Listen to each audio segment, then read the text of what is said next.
É o gol! Botou na frente, olha o perigo, olha o gol! Chegaram de novo! Inteiramente o controle do jogo. E lá vem mais! A chance de mais um gol! Gol! Olha a bola chegando! E é gol!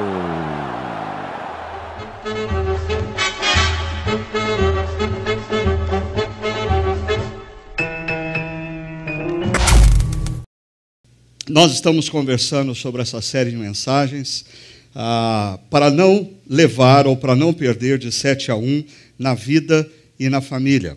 Bom, nós iniciamos essa série algumas semanas atrás, conversando acerca da importância de nós construirmos as nossas vidas sobre fundamentos consistentes. E eu procurei provocar vocês, e eu espero que você continue a se sentir provocado, a repensar o que você acha que é fé cristã ou cristianismo, né? O cristianismo não é uma religião.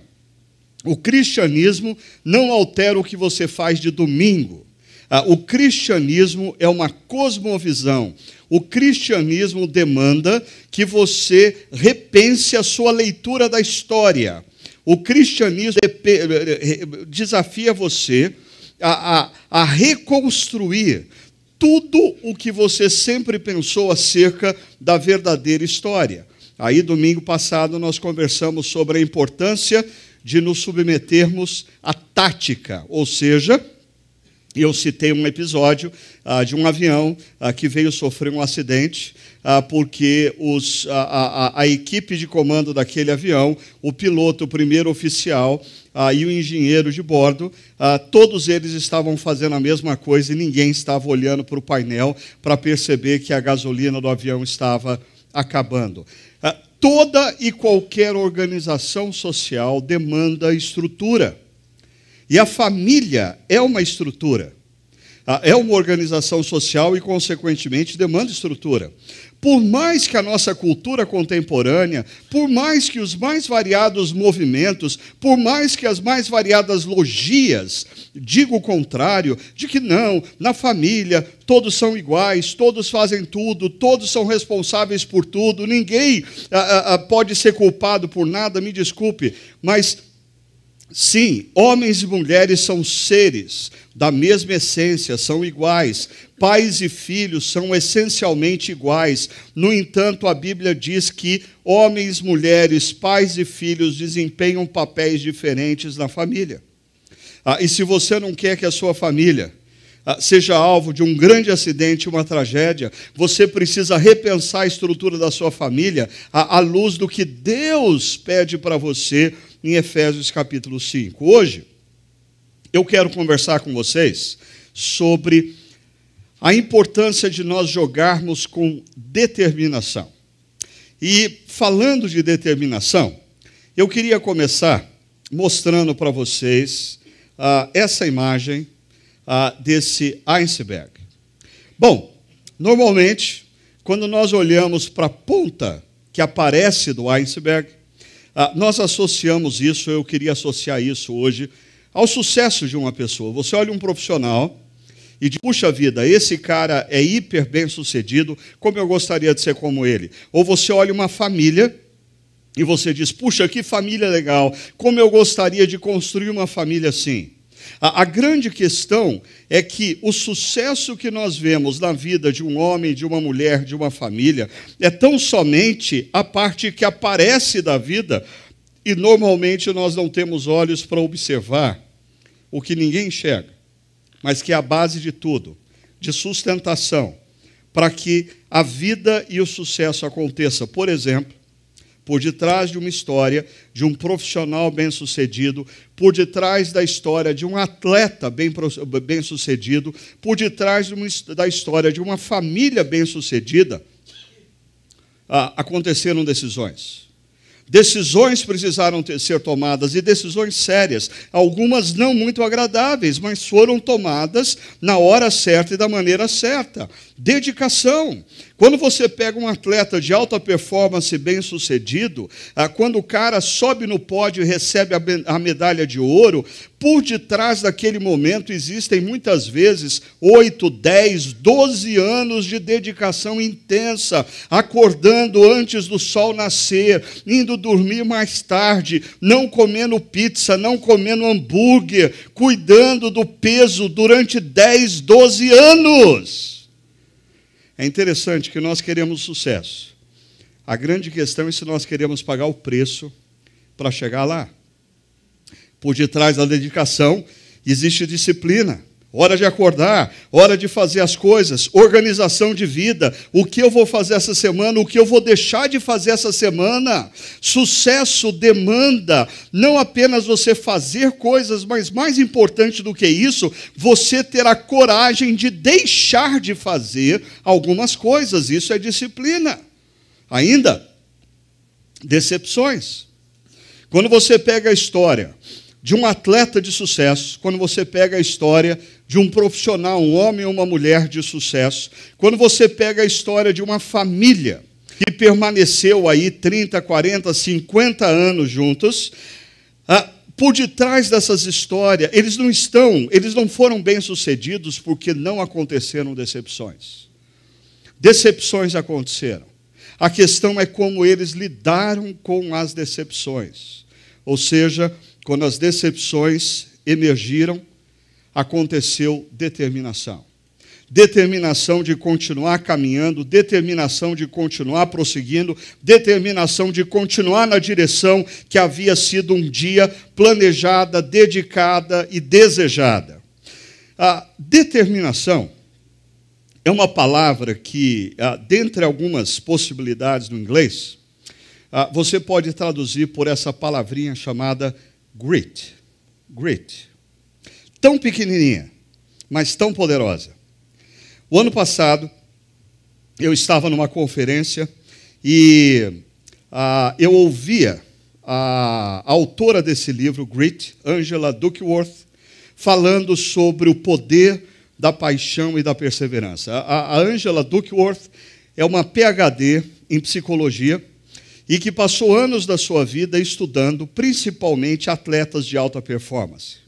E a conclusão que ela chegou é que a grande maioria desses atletas de alta performance que chegam no sucesso não eram os mais talentosos,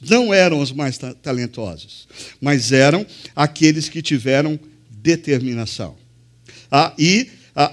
O que ela também conclui e se torna um grande desafio é que ela diz que muitas vezes homens e mulheres, porque confiam demais no seu próprio talento natural, eles jamais vão chegar no ápice, na plenitude daquilo que eles podem fazer. Por quê? Porque eles confiam no talento natural, então eles não se dedicam, eles não acordam mais cedo, eles não procuram ter disciplina, eles não procuram se aperfeiçoar naquilo que eles fazem. Consequentemente, eles nunca chegam a ser alguém de ponta, não porque eles não têm talento, mas porque eles não têm determinação. Veja só, a Angela Duckworth, entre outras coisas, define grit como: grit é a paixão e perseverança para metas de muito longo prazo. Ainda, grit é comprometer-se com o seu futuro do início ao fim do dia, não apenas por uma semana ou um mês, mas por anos, e trabalhar muito para fazer do futuro uma realidade. Consequentemente, grit é viver a vida como uma maratona e não como uma corrida de velocidade.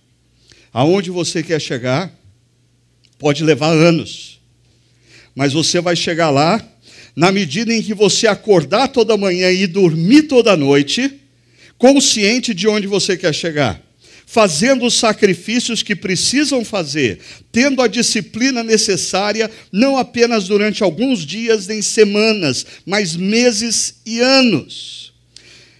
Quando eu ouvi essa palestra, eu voltei para o Brasil e descobri que esse livro foi traduzido aqui no português como garra. E eu fiz questão de comprar um exemplar para cada um dos meus filhos. Aí eu preciso que eles tenham a consciência de que talento não é tudo na vida. A geração millennium é uma geração que confia demais no talento. E eu preciso que meus filhos entendam isso, que existem muitos talentosos que ficam no meio do caminho. Aqueles que prevalecem, que chegam numa posição de destaque, via de regra, não são os mais talentosos, são aqueles que tiveram maior determinação. Eu estava tomando um café num shopping aqui da cidade, com a equipe pastoral, e aí eu fiz menção desse livro, e a cafeteria é dentro de uma livraria, e aí a gente já procurou saber se tinha um livro lá, e pedimos um desconto, e compramos 7, 8 livros, e todo mundo da equipe saiu com o seu livro debaixo do braço, porque eu preciso especialmente que jovens pastores entendam algo. Talento não é tudo. Talento não é tudo. O que faz com que alguém cresça profissionalmente, o que faz com que alguém cresça ministerialmente, o que faz com que alguém cresça como homem, cresça como esposa, cresça como estudante, cresça como profissional nas mais variadas áreas, é a sua capacidade de persistir, de perseverar na direção do alvo. Basicamente, eu acho que um dos problemas que nós temos no contexto da cultura brasileira e, consequentemente, da língua portuguesa, é que quando nós observamos essas duas palavras, paixão e perseverança, a via de regra, elas nos parecem opostas. Elas nos parecem coisas muito diferentes. Por exemplo, paixão nos fala de sentimento, de impulsividade, de instabilidade, de compromisso a curto prazo. No nosso contexto, na língua portuguesa, quando a gente se refere a paixão, nós pensamos em algo que alguém tem, mas por pouco tempo.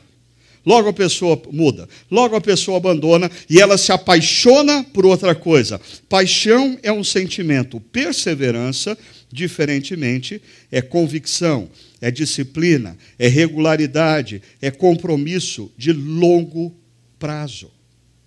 Agora, o que nós precisamos perceber é que enquanto a paixão ela não é necessariamente errada, mas ela é o ponto de partida. A paixão é o que você deseja intensamente ser ou realizar. Paixão é fundamental. Paixão é onde tudo começa. Paixão é onde você dá o start no seu sonho, na sua carreira profissional, no seu grande amor, no seu casamento. Paixão não é dispensável, paixão é importante. No entanto, nós precisamos somar a isso a perseverança. Qual o preço que você está disposto a pagar por isso? Por exemplo, eu sei que eu preciso perder uns quilos. E eu tenho uma esposa altamente disciplinada quando o assunto é regime. Porque ela paga o preço para perder o peso. E eu não pago. Quando, por exemplo, eu falo, não, eu vou te acompanhar. Mas daí quando chega sábado à noite, e o pessoal resolve pedir aquela pizza em família, e vem aquela marguerita, assim, cheirando aquele queijo gostoso, eu paro e penso, será que vale a pena esse regime? Eu não pago o preço. Se eu não pago o preço, eu não perco o peso. Tudo na vida, você precisa perceber aonde você quer chegar, mas fazer a pergunta, quanto você está disposto a pagar para chegar lá? É muito legal você ver uma pessoa casada há 30, 40, 50 anos, vivendo bem com o seu cônjuge. A questão é, quanto você está disposto a pagar para chegar lá? É muito jóia você ver uma família que os filhos são bem estruturados, bem centrados, cresceram amando a Jesus, seguindo os mandamentos de Deus. Agora, quanto você está disposto a pagar do seu tempo, de dedicação, de empenho para criar os seus filhos, para você chegar lá?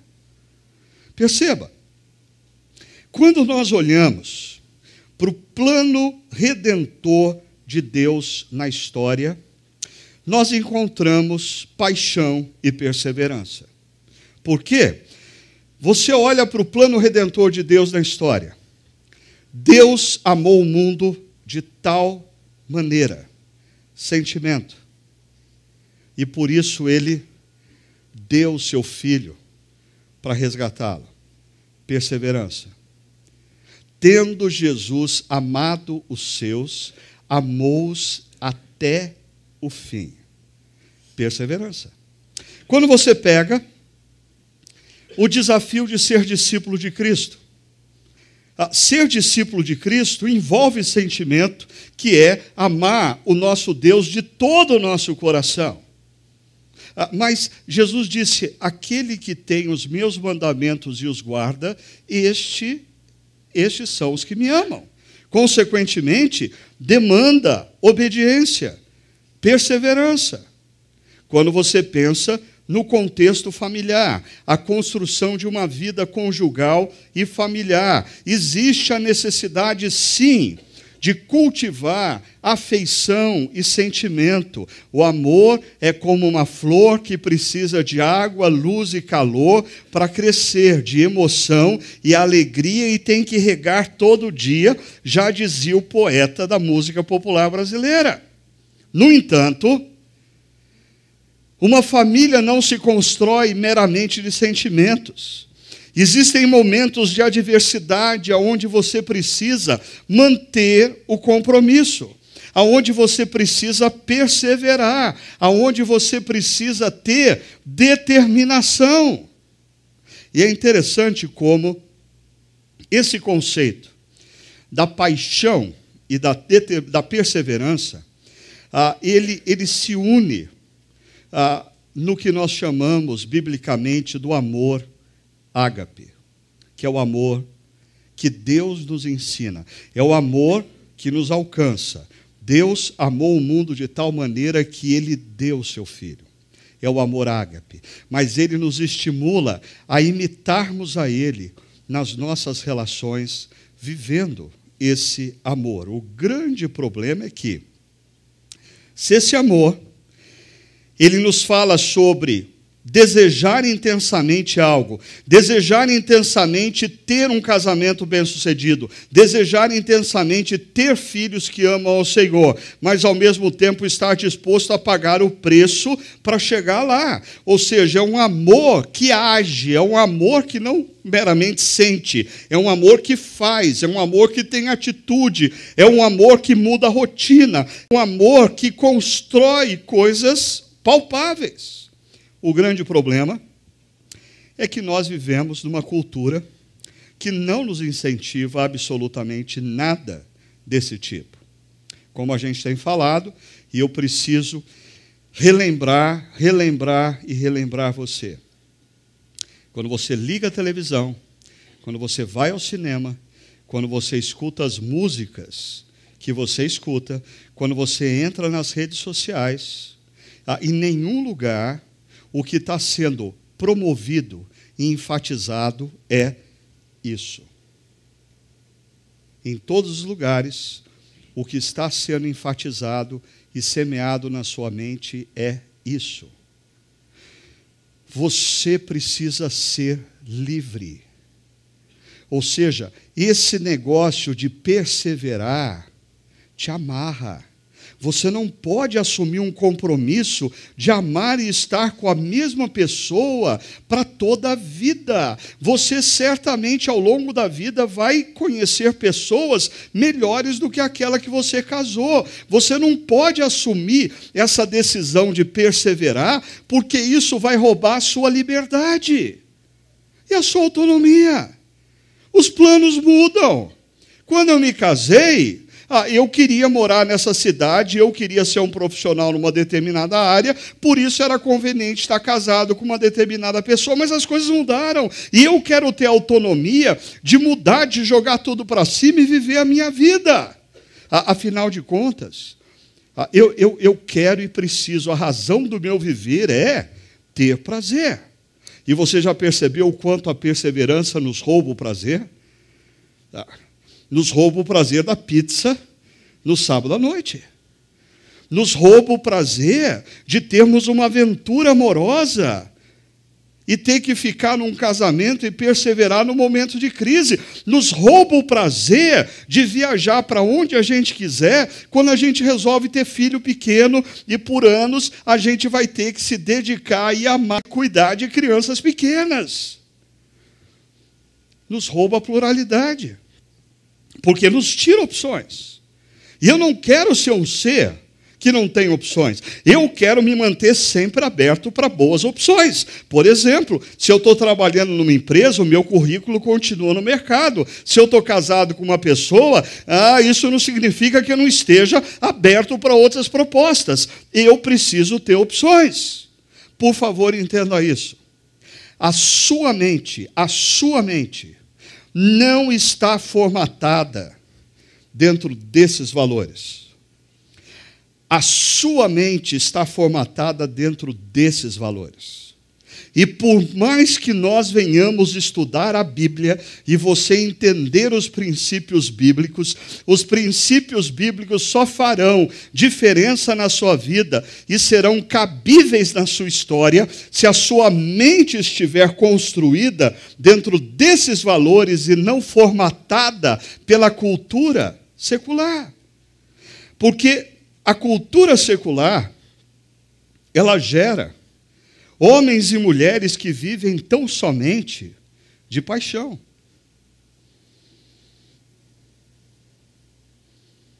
Eles desejam as coisas, mas eles não estão dispostos a pagar o preço por elas. Você já percebeu como a nossa cultura se caracteriza por compromissos de curto prazo? E eu não estou falando só na esfera afetiva. Veja o que aconteceu nos últimos anos no mercado de trabalho. Isso é reflexo de uma cultura.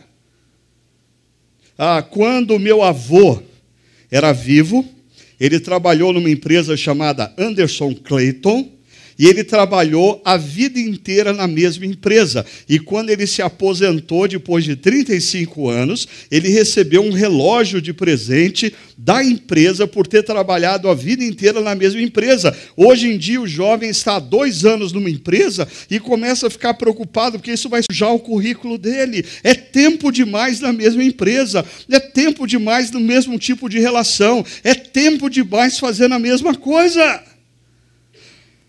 Alguns especialistas dizem que a geração millennium, ela não está fadada a mudar inúmeras vezes de emprego ao longo da sua trajetória profissional. Preste atenção, a geração milênio está fadada a mudar inúmeras vezes de carreira. De carreira.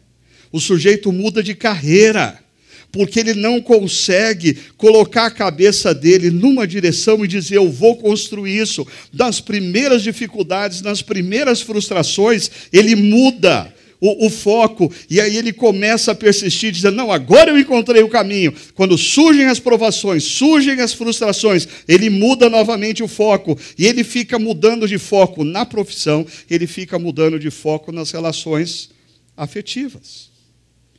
Agora, perceba, quando nós falamos de amor, que é sentimento e determinação, nós estamos falando do amor ágape. Em 1 Coríntios 13, nós encontramos o que nós chamamos de hino do amor. É uma poesia escrita pelo apóstolo Paulo, que no seu centro tem as seguintes palavras. O amor ágape é paciente. O amor ágape é bondoso. O amor ágape não inveja. O amor ágape não se vangloria. O amor ágape não se orgulha.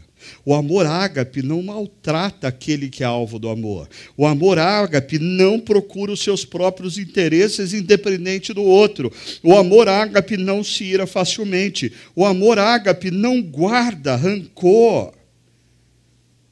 O amor ágape não se alegra com a injustiça, mas o amor ágape se alegra com a verdade. O amor ágape tudo sofre, o amor ágape tudo crê, o amor ágape tudo espera, o amor ágape tudo suporta, o amor ágape. Por isso mesmo, ele nunca termina, porque ele prevalece.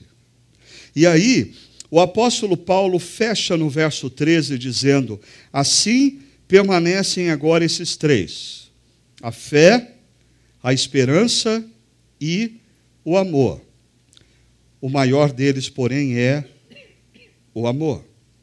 Deixa eu chamar a atenção para algumas coisas aqui. Primeiro, a poesia começa com a expressão: o amor é paciente. E a palavra grega paciente é a mesma palavra para perseverança. Ou seja, o amor ágape persiste, persevera, dura. Perceba como essa poesia, ela termina dizendo: o amor nunca perece.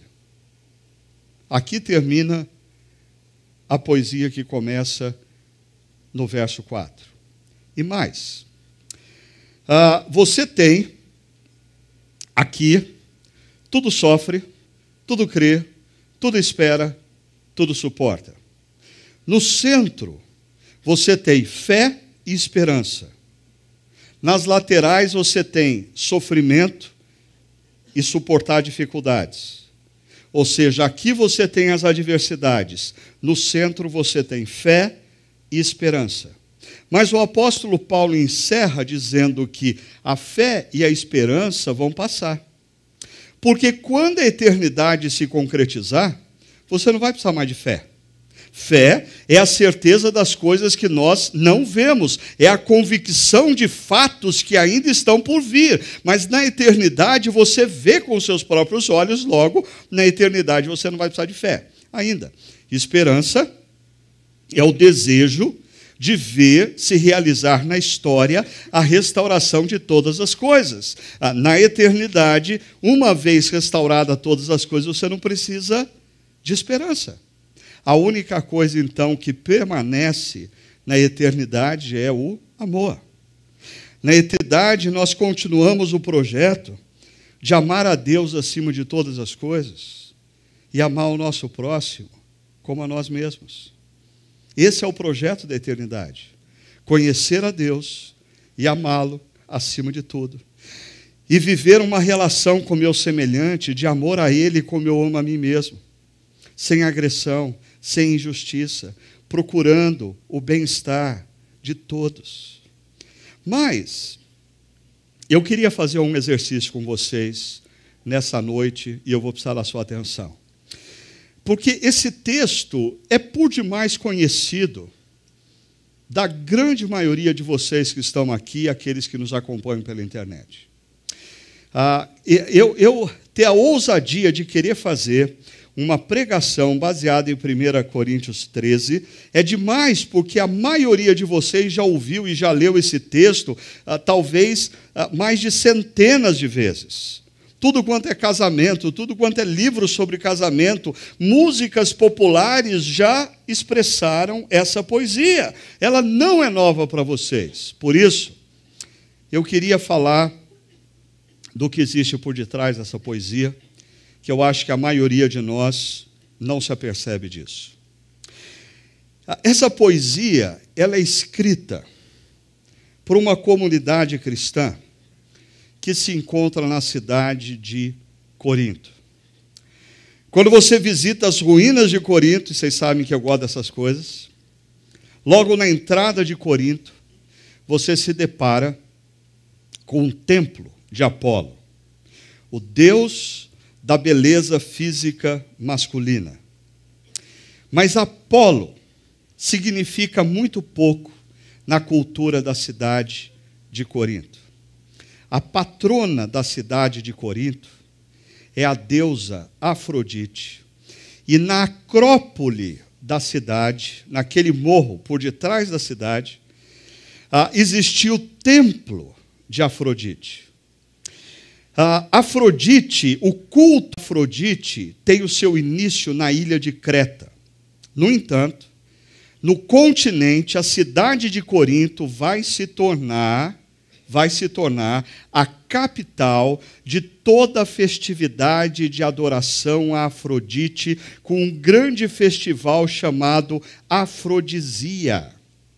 Esse festival envolvia as sacerdotisas de Afrodite saírem pelas ruas de Corinto, se oferecerem aos homens de Corinto, manterem relações sexuais com os homens de Corinto, e fazendo isso elas estavam adorando a deusa do amor, Afrodite, e com o dinheiro arrecadado elas faziam toda a manutenção do templo de Afrodite que ficava na Acrópole.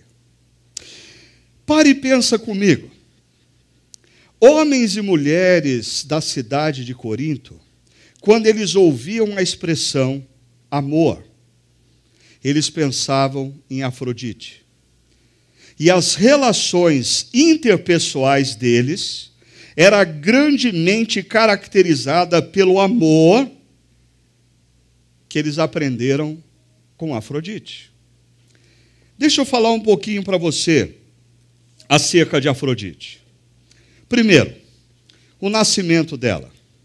A Afrodite, existem duas tradições. Uma delas, mais antiga, diz que Afrodite, ela nasce quando Cronos, ele pega os órgãos genitais do seu pai, isso mesmo, Urano, e corta os órgãos genitais e joga os órgãos genitais do seu pai no oceano. Os órgãos genitais de Urano caem na costa da ilha de Creta. E a espuma decorrente do impacto, dessa espuma nasce Afrodite, a deusa do amor, a deusa da beleza, a deusa da sedução. Zeus, o grande deus do Olimpo, vendo Afrodite, leva Afrodite para o Olimpo, para o Monte Olimpo. No entanto, ele começa a se preocupar grandemente, porque Afrodite, ela é bela e ela é altamente sedutora. E ele começa a perceber que a presença de Afrodite vai dar problema entre os deuses. Somado a isso, existe um deus chamado Hefesto, o deus dos ferreiros, o deus dos artesãos. Esse deus, ele é filho de Zeus e Hera. Mas ele nasce defeituoso, ele nasce feio, ele nasce sem senso de humor. E por isso a sua própria mãe, Hera, o coloca para fora do Olimpo. E ele, revoltado com isso, ele trama e ele cria uma cela e ele consegue prender a sua própria mãe fora do Olimpo, e ele vai determinar para o seu pai Zeus que ele só solta a sua mãe, Hera, se Zeus der Afrodite como esposa para ele. E assim Afrodite se torna a esposa de Hefesto. Mas Afrodite, as deusas do Olimpo, na sua grande maioria, para o espanto de muitas pessoas, elas eram altamente fiéis aos seus maridos e deuses. Mas Afrodite, não. Afrodite, ela está sempre cercada de inúmeros amantes. Dentre os seus amantes, por exemplo, Afrodite tem Zeus, tem Ares, que foi um dos seus principais amantes. Ela é pega em adultério pelo seu marido, Hefesto, tendo relações sexuais com Ares, dentro do palácio que Hefesto havia construído, um palácio todo de ouro, com os serviçais, para que Afrodite fosse uma mulher feliz. No entanto, ela estava mantendo relações com Ares. Como fruto desse adultério, nascem alguns filhos. Dentre eles, nasce Fóbis, de onde vem fobia, de onde vem medo. O adultério, um dos principais frutos do adultério é o medo. Pessoas que se entregam ao adultério são pessoas que passam a gestar dentro de si o medo de ser descoberto, o medo das pessoas descobrirem que ele ou ela não são bem como as pessoas imaginavam. Outros deuses que se tornam amantes de Afrodite: Dionísio, o deus do vinho e do prazer; Hermes, fruto da relação com Hermes, vem um filho bissexual chamado Hermafrodita; Poseidon, Adonis. A presença de Afrodite no Monte Olimpo é uma presença sempre cercada de elementos de inveja, de traição, de tramas, de busca do seu próprio interesse. E quando as pessoas não correspondem ao amor de Afrodite, ela revela a sua personalidade altamente destruidora daqueles que não se entregam ao seu amor, não se entregam aos seus encantos. Dentre eles, nós temos Hélio, nós temos Narciso. Narciso é uma história conhecida da maioria aqui. Por que Narciso contemplava a si mesmo na imagem de um lago? Porque ele se negou a se apaixonar por Afrodite, e Afrodite o amaldiçoa, para então ele se tornar encantado pela sua própria imagem. E ele morre afogado, apaixonado pela sua própria imagem. Por quê? Pela vingança de Afrodite. Ainda, Psique. Psique era uma mortal. E alguns homens a consideravam mais bela do que Afrodite. O que Afrodite faz? Fica revoltada e manda o seu filho Eros amaldiçoar Psique. O problema é que Psique era tão bela que Eros se apaixona por Psique. E ela vai continuar tramando contra Psique. Um outro que é alvo da sua ira, da sua vingança: Hipólito, filho de Teseu. Hipólito, ele era adorador de Ártemis, a deusa da cidade de Éfeso. E ele decide permanecer casto, ele decide, pelo celibato, para ser um sacerdote de Ártemis. E Afrodite fica tão revoltada com isso que ela trama para que a madrasta de Hipólito se apaixone por ele. E a madrasta de Hipólito se apaixona por ele a tal ponto de adoecer. E porque Hipólito não se entrega para ela, ela se suicida e deixa uma carta dizendo a Teseu, o marido dela, de que Hipólito havia violentado ela sexualmente, o que era uma mentira. Quando Teseu lê essa carta, expulsa Hipólito e o amaldiçoa em nome de Poseidon, o que vai fazer com que ele, dirigindo a sua carruagem, caia no mar e morra afogado, como fruto da maldição do próprio pai. Quem estava por detrás de tudo isso? Afrodite. Talvez a história mais conhecida de todos é a história de Troia. A história de Troia começa numa disputa entre deusas, 3 deusas. Uma delas, Afrodite. Todas elas querendo saber qual era a deusa mais bela, mais sedutora. Zeus diz: eu não vou tomar essa decisão. E aí ele delega a Paris, um filho do rei de Troia, a tomar essa decisão. E Paris, de repente, tem uma visão com as 3 deusas e cada uma delas oferece algo a Paris para tentar suborná-lo. Afrodite oferece para Paris o seguinte: se você escolher a mim como a deusa mais bela, eu vou te entregar o amor da mulher mortal mais bela da face da terra. E Paris tende a isso. E é assim que Helena, que era esposa de Menelau, um dos reis de Esparta, Helena se apaixona por Paris e Paris se apaixona por Helena. E toda a guerra de Troia vem à tona. E depois de 10 anos de combates, a cidade de Troia é totalmente destruída. Homens, mulheres e crianças morrem. Quem estava por detrás de tudo isso? A deusa do amor. E tem uma história por detrás dessa história também. Porque Menelau um dos reis de Esparta, nunca fez por merecer Helena. Foi o irmão dele que, em combate, conquistou o direito de se casar com Helena e deu Helena para ele.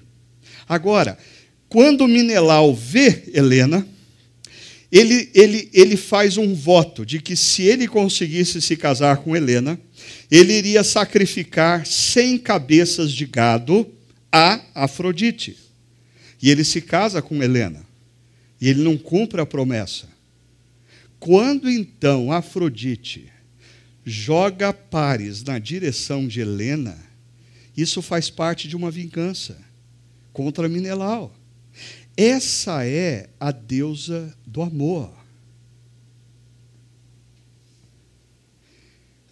Talvez você esteja pensando, mas o que tudo isso tem a ver com a Bíblia?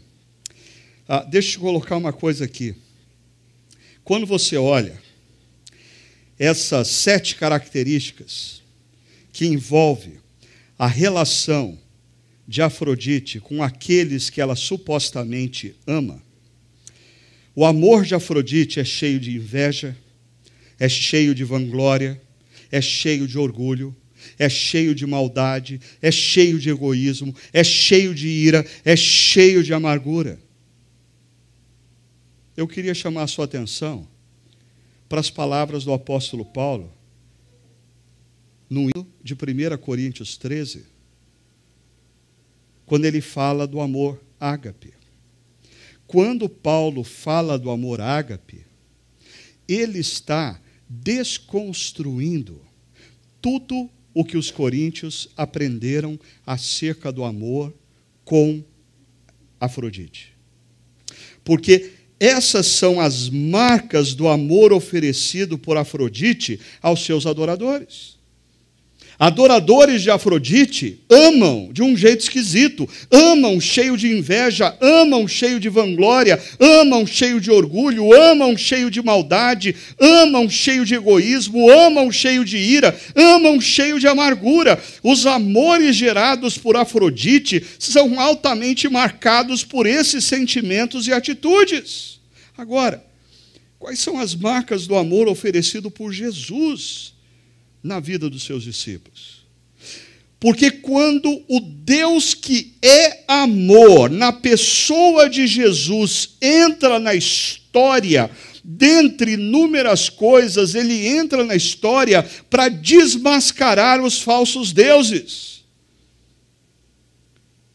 Quem está por detrás de Afrodite? Lúcifer, um anjo de luz.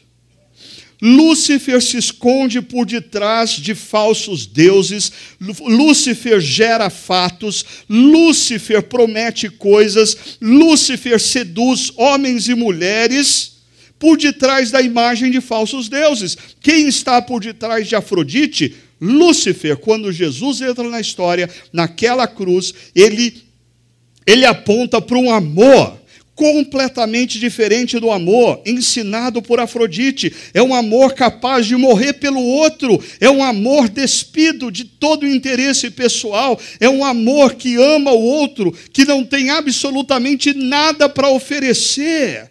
A fonte do amor. Volta para a poesia. A poesia começa com 2 afirmativas.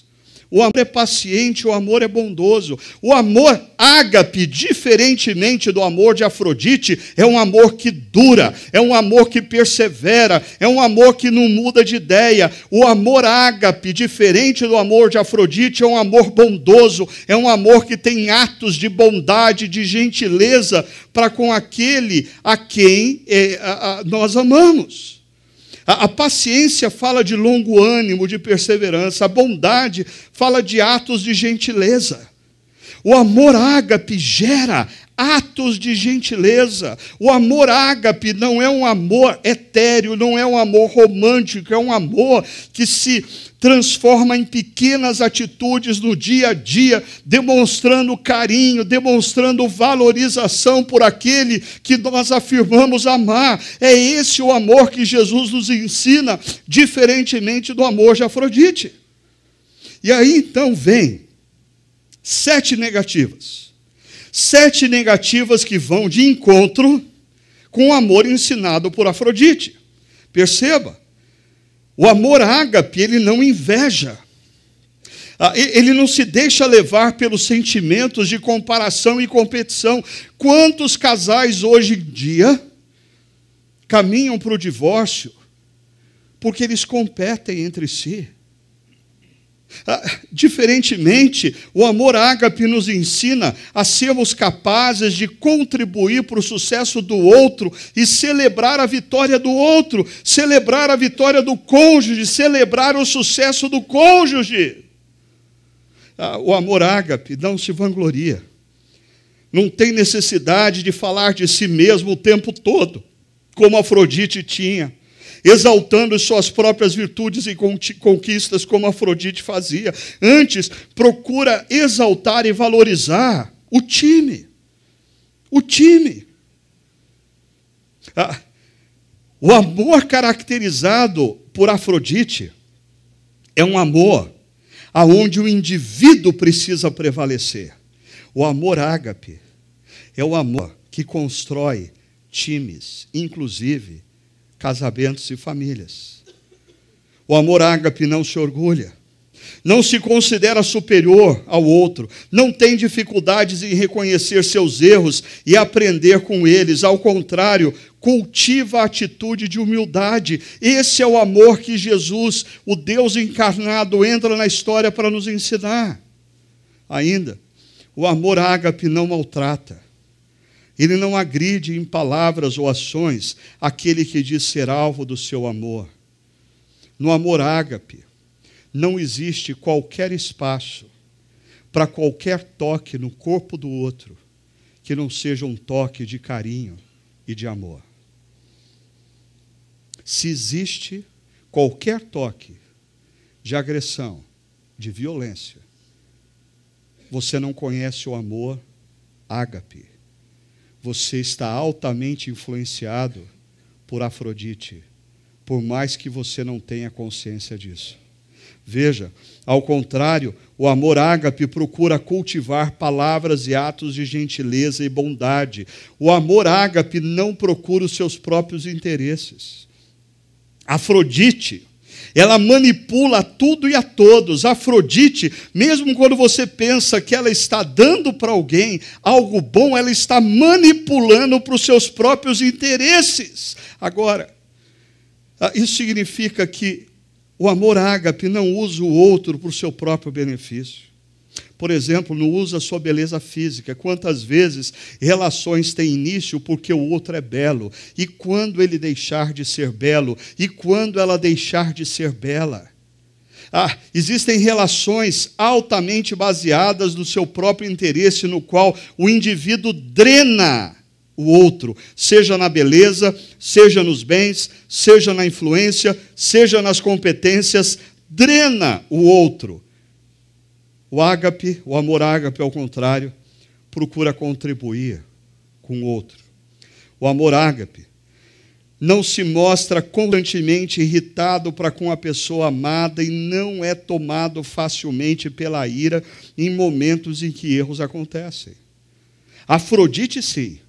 Afrodite, mesmo aquele que é alvo do amor, quando ela não é correspondida, quando aquele que é alvo do amor dela não faz o que ela quer, ela amaldiçoa, ela cria situações para tornar a vida do indivíduo um inferno.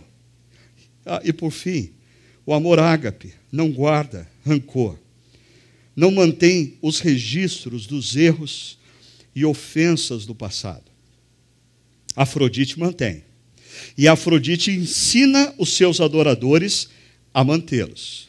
Afrodite é capaz de se vingar de Menelau muitos anos depois, porque todo mundo já esqueceu que Menelau não sacrificou as 100 cabeças de gado, menos Afrodite.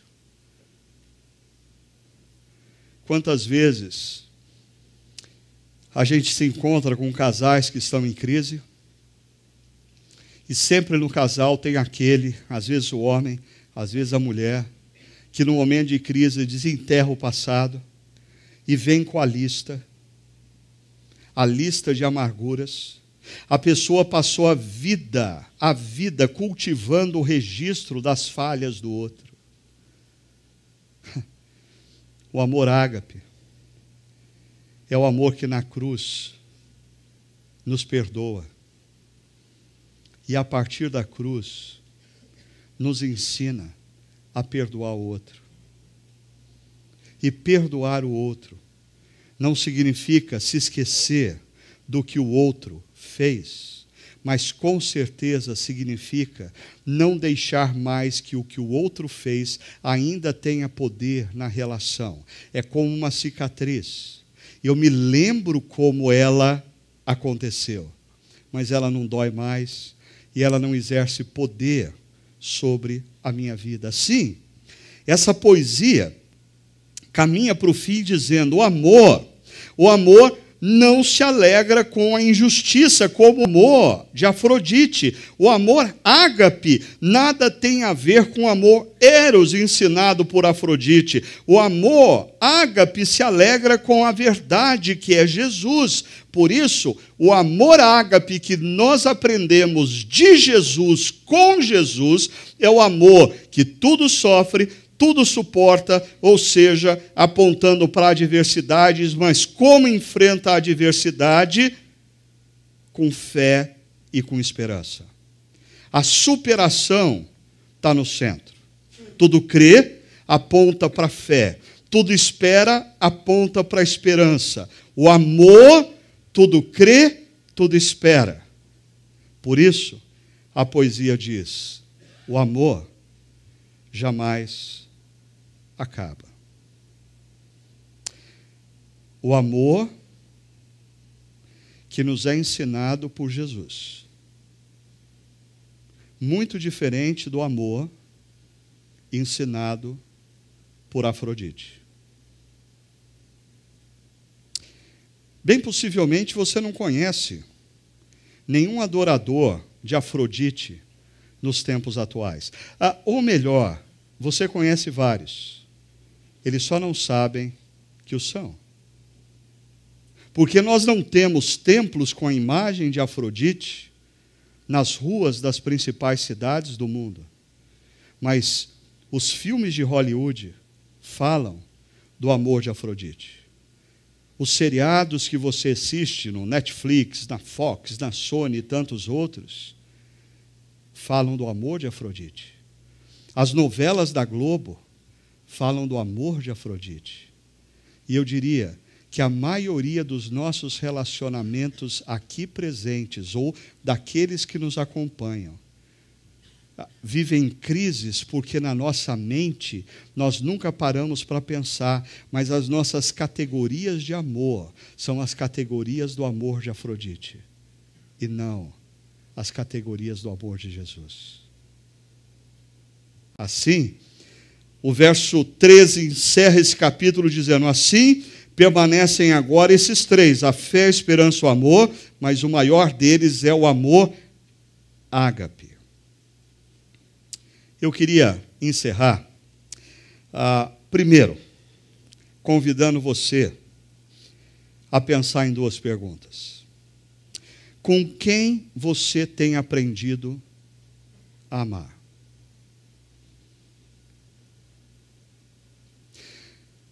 Gente, talvez alguns de vocês vieram para essa série na expectativa da gente ficar falando aqui sobre papel do marido, papel da esposa, papel do filhinho, papel da filhinha, papel do vovô, papel da vovó.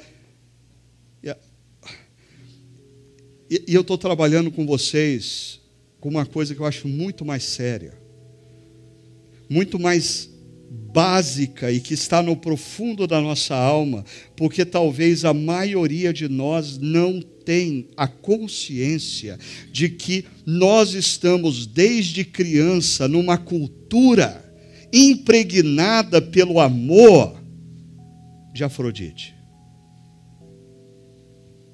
E muitas das nossas crises conjugais, muitas das nossas crises com filhos, muitas das nossas crises enquanto filhos com os nossos pais, sabe por que elas acontecem? Porque nós não aprendemos a amar, nós não sabemos amar, nós sabemos declamar 1 Coríntios 13, mas nós ainda não percebemos que a nossa vida está condicionada ao tipo de amor de Afrodite. E não do amor que a gente aprende com Jesus. Olha a segunda pergunta. O seu amor tem refletido o Deus que você afirma adorar? Posso responder por você essa pergunta? Vou repetir para você prestar atenção. Olha só. O seu amor para com a sua esposa, para com o seu amigo de trabalho, seu amigo de igreja, filho, seu pai, seu avô, o seu amor tem refletido o Deus que você afirma adorar? Eu vou repetir, eu vou responder por você. Sim. Sim.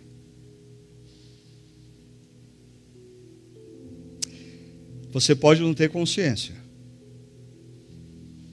mas com as suas decisões, com as suas atitudes e as suas expressões, em pleno século 21, você pode estar adorando Afrodite e não o Deus que entrou na história e nos ensinou a amar a partir daquela cruz. E quando a gente volta a esse gráfico, o poder da paixão e da perseverança. A paixão é o que você deseja construir. É lícito você desejar construir um casamento duradouro, desejar construir uma família legal, desejar ter filhos que amam a Deus. Mas a grande questão é, você está disposto a pagar o preço para isso? Porque isso custa algo. E se você estiver sendo regido pelo amor de Afrodite, você não vai conseguir, porque o amor de Afrodite diz para você que não precisa de perseverança, só precisa de paixão. Mas nós aprendemos com Jesus algo diferente, por isso, você tem exercitado a perseverança necessária para ser ou alcançar o que Deus deseja para a sua vida? Muita calma nessa hora. Se você tivesse numa palestra no mundo corporativo que tem a intenção de fazer de você um profissional ganancioso, bem-sucedido, e se isso aqui fosse uma palestra de autoajuda, a pergunta seria: você tem exercitado a perseverança necessária para ser e alcançar o que você deseja ser? Não é essa a pergunta. Você tem exercitado a perseverança para ser a pessoa que Deus quer que você seja? Você tem perseverado para ser a mulher que Deus deseja que você seja? Você tem perseverado para ser o homem, o marido que Deus deseja que você seja? Você tem perseverado para ser um filho que Deus deseja que você seja? Você tem perseverado para ser o pai, a mãe que Deus deseja que você seja? Eu queria convidar vocês nessa noite para um momento de conversão, que pode soar muito estranho para alguns de vocês. Mas a nossa cultura, quando fala de amor, pensa em alguma coisa parecida com 50 tons de cinza. Pura Afrodite. Eu quero convidar você a converter a sua mente e o seu coração para o amor que Jesus entrou na história para nos oferecer e para nos ensinar. E eu quero desafiar você a sair daqui dizendo para você mesmo: eu quero aprender a amar a partir do amor de Cristo. Vamos orar? Senhor, nós queremos nos colocar diante do Senhor nesse momento. O Senhor conhece as nossas vidas, o Senhor sabe das nossas dificuldades, melhor do que ninguém. O Senhor sabe que nós somos homens e mulheres inseridos numa cultura que, quando fala de amor, fala de interesse próprio, fala de sedução, fala de traição, fala de inveja, tudo quanto Afrodite derramou sobre o mundo grego-romano durante décadas. Nós queremos, Pai, como discípulos de Jesus, que nessa noite o amor do Senhor que nos foi oferecido naquela cruz se aproprie das nossas mentes e dos nossos corações.